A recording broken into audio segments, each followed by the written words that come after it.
Alright, here is the main window for Things, the wonderful to-do manager for Mac by Cultured Code.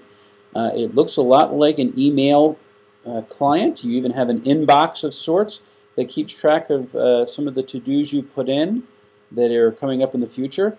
If they move into the today time frame, so if you have set a due date and that's today, you're going to have the tasks move into there, and it'll show you how many things are actually due today. And you can see I have 2 things that I still need to be doing yet today that I'll get to very soon. Next just keeps track of all the things that are coming up in the future. Scheduled are for scheduled tasks that you have that are going to recur every month. And so you can say I want to set this up to have a due date at this point. And you can see I want to be able to do my reimbursements on the 4th Monday of every month. That way I get them in time, and I'm being responsible for everybody who has to wait on me.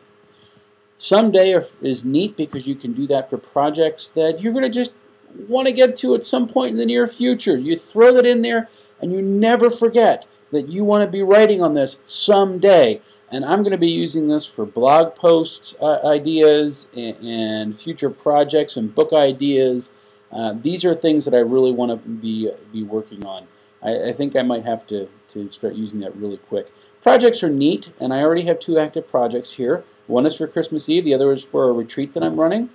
And you can see it. Here's the big project title up here, and then I have all my to-do tasks that I've thought of so far that I need to do for the retreat. And these are all just to-do items that are underneath that project, and I can check them off as they're done.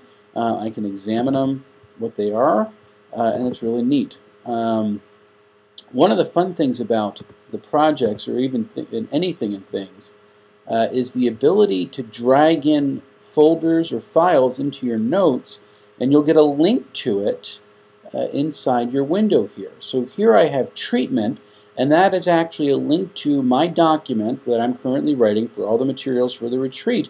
So if it goes out of my recent documents and pages, I don't need to go tracking for it in my file system, which is relatively organized, but it's, I still have to look stuff up. Instead, I just open up Things, I click on the treatment button, and that opens up in Pages, and I'm ready to go very quickly. And I also have my to-do handy, knowing what I need to be working on next. You also can set up to work with people, to put on the teammates, and this is Dr. Lee Spitzer, who's the regional pastor for ABCNJ. He's the one who put me onto Things. He seemed to think that this would really help me in ministry, and I have to agree. I want to show you one more thing in this quick introduction. There is a universal shortcut key with Things, so that if you are working on any app in your system, even if it's not Things, you're focused on anything, and you come up with an idea, if you hit Control Space, you get the quick add. And it's not just for adding to-dos in general. You can tie them into a project, and you can say that I want to put this in someday. You can really focus what you want to be doing on it, add tags, set a due date, and you don't have to worry about opening up the window and to get into Things and to work on that. It's right there for you at the click of 2 buttons, which I think is amazing. I'm really looking forward to getting to use Things in the future. If you are on a Mac and you need to be a little bit more organized, this might be a good way to do it.